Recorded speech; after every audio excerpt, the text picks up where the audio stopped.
Hi friends, வணக்கம் and welcome back to my channel Puli. எல்லோரும் எப்படி இருக்கீங்க? சேஃபாக இருக்கீங்களா? நாமளும் சேஃபாக இருப்போம், நம்ம ஃப்ரெண்ட்ஸ் அண்ட் ஃபேமிலியை சேஃபாக வச்சுப்போம். இன்றைக்கி நம்ம பார்க்க போகிற ரெசிபி வந்து வாழைப்பூவில் எப்படி வடை செய்கிறதுன்னு தான். வாழைப்பூ க்ளீனிங் அதை பற்றி தனியாகவே ஒரு வீடியோ போட்டிருக்கேன், பார்க்காதவங்க பார்த்துக்கோங்க. அதோட லிங்க் வேணால் கீழே டிஸ்கிரிப்ஷன் பாக்ஸில் தரேன். இப்போ வாழைப்பூவை வந்துட்டு க்ளீன் பண்ணுறேன். ஃபஸ்ட்டு அதோட பெட்டல்ஸ் மட்டும் தனியாக எடுத்துடுறேன்.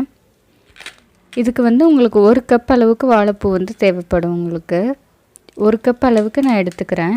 எடுத்துகிட்டு இது ஒன்றுமே கிடையாது, இதில் வந்து ஒரு தோல் இருக்கும், இடையில ஒரு நரம்பு இருக்கும். அந்த தோலையும் அந்த நரம்பையும் மட்டும் எடுத்துட்டால் போதும்.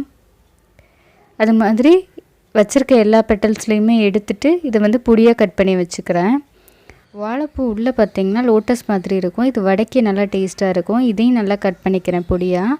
இப்போ வாழைப்பூவை கட் பண்ணோன்னே மோர் தண்ணியில் போட்டு வச்சுடுங்க, அப்போ தான் கருக்காமல் இருக்கும். யூஸ்வலாக வடைக்கு சேர்க்குற மாதிரியே கடலைப்பருப்பு வந்து 1 கப்பு சேர்க்குறேன். கொஞ்சமாக பச்சரிசி ஒரு ஸ்பூன் அளவுக்கு சேர்க்குறேன்.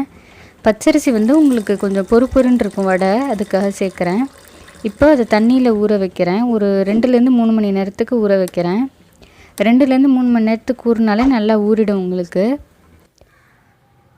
2-3 மணி நேரம் கழித்து அதில் இருக்க தண்ணி எல்லாத்தையும் நல்லா ஒட்ட வடிச்சிட்டு அதை ஒரு மிக்சர் ஜாருக்கு மாற்றிக்கிறேன். இப்போ அது கூட 1/2 ஸ்பூன் அளவுக்கு சோம்பு சேர்க்குறேன். ஒரு 2 பல்லு பூண்டு வந்து தோல் உரிச்சிட்டு சேர்க்குறேன்.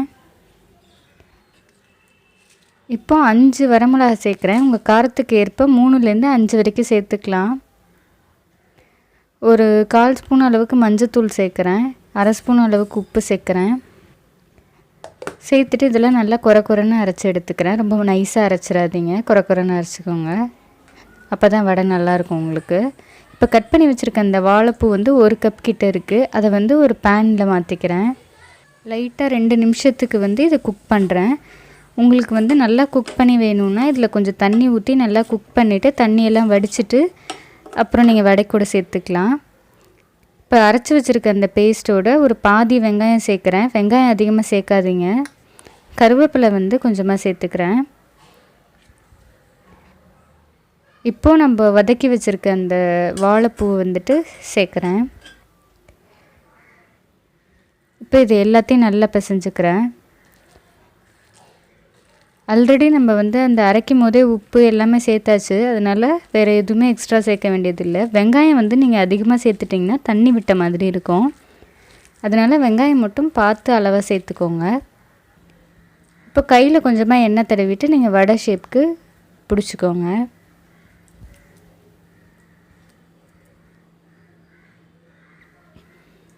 இந்த மாதிரி நான் வடை ஷேப்புக்கு எல்லாத்தையுமே போட்டுக்கிறேன்.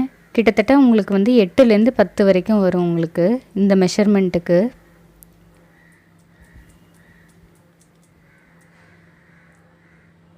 ஒட்டுற மாதிரி இருந்தால் கொஞ்சம் எண்ணெய் வந்து தடவிட்டு பிடிச்சிக்கோங்க.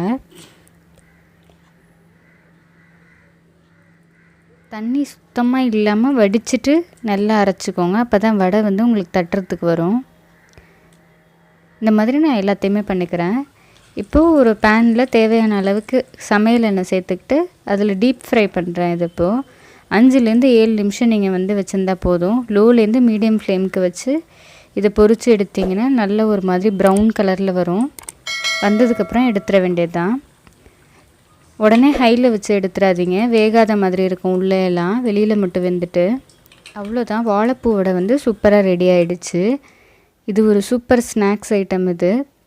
நீங்களும் இந்த வாழைப்பூ வடையை ட்ரை பண்ணி பார்த்துட்டு எப்படி இருந்ததுன்னு மறக்காமல் கமெண்ட்ஸில் சொல்லுங்கள். Meet you all in the next video. Until then bye bye from me.